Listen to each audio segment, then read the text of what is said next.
knows what it takes and should know what the hammering will be. I didn't get a chance to look at the Express on Monday or the Guardian or the Newsday to see exactly what the comments were after the defeat against Antigua Barbuda. But on the other hand, Clemente Hernandez, the coach of the Dominican Republic team, also understands that after beating Antigua Barbuda and going down to Haiti, that it's also the least he can come out of this game with to have a chance is a draw. A win would definitely put them entrenched and definitely into the next round, barring an Antigua Barbuda win against Haiti.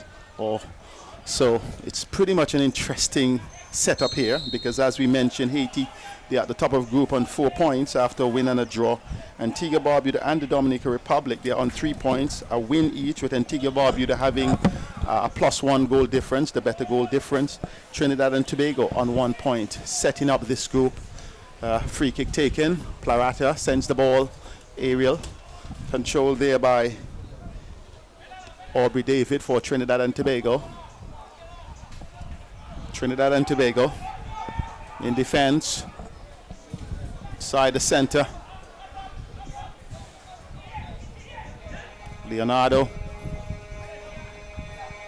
Good counter play on the part of the Soca Warriors. Carter battles for possession, tumbles over in fact, the indication is that it will be Trinidad and Tobago who will have a throw-in, looks like from this vantage point. So the Trinidadians, it will be the number 4, Curtis Gonzalez, who will take the throw pretty close to the corner flag. Throw taken. Inside, cleared by the Dominican Republic. Power. Sion Power.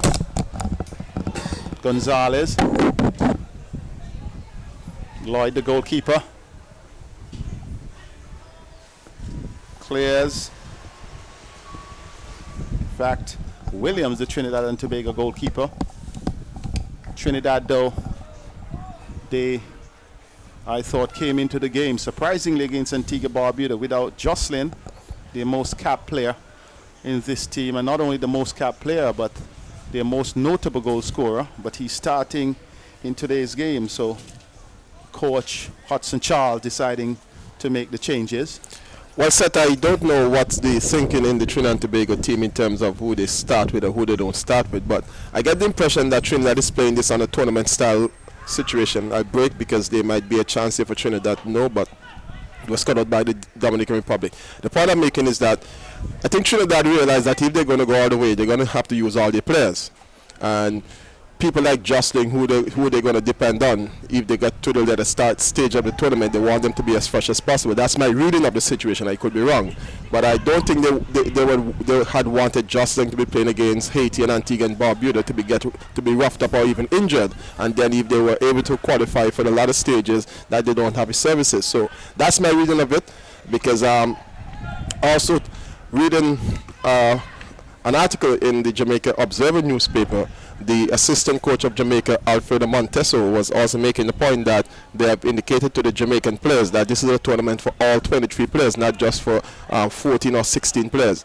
And in a tournament of this nature, where you are playing something like 3 matches in 6 days or 5 matches in 10 days, you're going to need all the resources. And if you have key players who you're going to be wanting to depend on coming down the stretch in terms of semi-finals and finals, you want to keep them fresh. Well, clear, and I understand that, but I also believe that before you get to the semi-finals, you have to do something to get there. I agree. The first stage is getting there, and then after is playing for the cup. Whereas you could understand Jamaica's situation, knowing that they are in the hexagonal stage of the 2014 FIFA World Cup. They just at the last qualifying phase. You'd understand the demands on players, but in terms of Trinidad and Tobago, it's very difficult to read that, knowing that they are the most they are the most successful team in the tournament, and knowing that their football has taken a dive, over the last few years. In 2006, after appearing in the FIFA World Cup, it has been a downward spiral for the Trinidadians, and I think this tournament then becomes quintessential to the new team gelling. From the Jamaica perspective as well. There is also the option of the Gold Cup. Let's not forget, it's winning this tournament, it's getting into the last 4, it's also getting into the Gold Cup, which also has other implications. So, interestingly, I do understand the point, but at the same time, the first objective has to be secure your first 2 games, and then then you can have a rest. Down the left side, turned inside nicely, but Williams collecting easily for the Soca Warriors. But you must understand too that Trinidad's first 2 games were against the 2 hardest teams that they would play in the group, Haiti and Antigua and Barbuda. So maybe looking at the situation, they say, hey, look, let's see if we can come out with maybe a draw, even just a win, maybe against Antigua, maybe against Haiti, but definitely against the Dominican Republic, we stand a better chance of maybe winning that game handsomely and taking our chances by resting 1 or 2 players. But as I said, it's just my own hairy reading of the situation. It's not based on anything that I've discussed or heard from the Trinidad and Tobago bench, but it's just a hunch I'm going off of, because I couldn't understand why Justin didn't start against Haiti, why he didn't start against Antigua and Barbuda. If he was injured, well, we could understand that, but there was no indication that he was, and he came on in the second half against Antigua and Barbuda when Trinidad was 1-0 down. Yes, and actually struck the crossbar with a powerful shot just outside the 18. Knowing to that he had scored a hat-trick against Antigua in February in a friendly international, you'd expect that the Antiguan defense would have been, a little bit nervous to face him, so they would have wanted to play him first up. Then again, maybe Trinidad feel they have the resources like a Manchester City that they could rest a Tevez or Jostling in Trinidad's case and still think that they can move forward. Well, I guess it's still an open situation, because a win for them here would push them to 4 points, and then the fate of the Antigua-Barbuda Haiti game would only tell the difference, because Haiti, they're on 4. A defeat for Haiti would still keep them on 4. A win for Antigua, a defeat for Antigua-Barbuda will definitely put paid to such chances, unless there is a mathematical situation. In fact, there is no way out for Antigua-Barbuda but a draw or a win, and in that case, a defeat for Haiti, would be disastrous. So it's still open here, and either team, Trinidad and Tobago or Dominican Republic, can qualify. Dominican Republic on the defensive.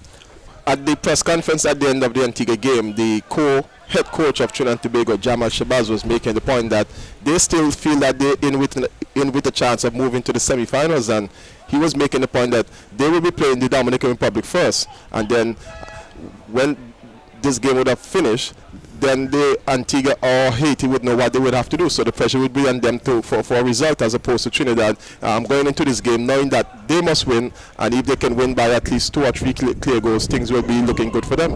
Dominican Republic on the right, in the white. Ball turned inside. Barmeta. The tall Trinidad and Tobago left flanker Daniel Cyrus, who plays in Vietnam, allows that one to go through. So we have seen pretty much a good fair running so far. We're into about the 10th minute of play here at the Antigua Recreation Ground in this crucial Group A 2010 CFU Finals, and the winning team would definitely have a chance. A draw would not be a good result for either. Plurata goes to the ground. Frias picks it up. Down the right side, Rodriguez. It's the Dominican Republic gaining on that occasion, having the opportunity of their first corner of the match. So Trinidad and Tobago could be under a bit of pressure here. Well, in fact, it's a throw-in, so the Trinidadians can breathe a bit easier. Trinidadians, you see power there, the key man. It's a free kick, so it has been changed. First it looked like a corner, then this indication of a throw-in. Now it's a free kick. Taken, booted, right across goal, headed back inside, kept alive. Plurata, big defender, is with it. Trying to tempt the Trinidadian to force a corner. Good work on the part of Sion Power. Plurata gets it back. All battling close to the byline and the touchline, close to the corner flag. In the end, it goes out, and it goes against the Dominican Republic team, and Trinidad and Tobago will have a goal kick. So the Trinidad and Tobago team can breathe. In matches like these, though, Colin, I said on Sunday that the margin between the teams in the CFU Cup, it's no longer a huge margin. In fact, all the teams are competing, and you can no longer pick out. I mentioned in 1992 when the Antigua-Barbuda team they were hammered in Port of Spain, 8-0 against Trinidad and Tobago. And since then, you have seen improvement in the Antigua-Barbuda team, improvement in other teams. So therefore, it's no longer, while Jamaica and Trinidad have dominated over the years, it's no longer a situation where teams are going to lay back or you can pick out your team. Well, this is testimony to the improvement that has been evident in Caribbean football over the last 20 years or so. As you indicated, 20 years ago, Trinidad were hammering Antigua and Barbuda 8-0. In February, Trinidad and Tobago defeated Antigua and Barbuda by 4 goals in a friendly international. So by February of 2012, the deficit had been halved, and by November or December of 2012, Antigua were winning 2-0. Yes, and they did that without the overseas-based player. It was a complete local aggregation, which I think was commendable. And then you saw French Guyana actually beating Jamaica, which was, a surprise on that occasion. Jamaica, I thought, with the better starting 11 of the team that is here in the cup. Cyrus, cross, but not good enough. Goes over the bar, and no problem for the Dominica Republic goalkeeper. Seth, I think what you have seen over those 20 years is that Antigua and Barbuda footballers have been exposed to players of a higher caliber from different countries, including Trinidad and Tobago. As you know, we had players who were playing in the Trinidad and Tobago Pro League: Peter Byers, Ranger Christian, Gason Gregory, as well as George Dublin. So Karanja Mack. All these players would have played at some stage in the Pro League, so they would have been accustomed to the TNT players. Also, you know that Trinidad and Tobago would have been touring Antigua on a regular basis, not only at national team level but also at club level. The Caledonia team has been coming to Antigua on a regular basis within the last 10 years, except maybe for the last 2 years. And also the whole question of the Antiguan players being exposed to the Barracuda team and the USL. Trinidad on the break, inside, the ball breaks for the first goal. Trinidad and Tobago scoring easily in the end. The man carrying it through, Kevin Carter, after a good run down the left side. The ball being brought in by Jocelyn to Carter, and the Dominican Republic team totally caught flat-footed, conceding their first goal of the game in the 14th minute of play.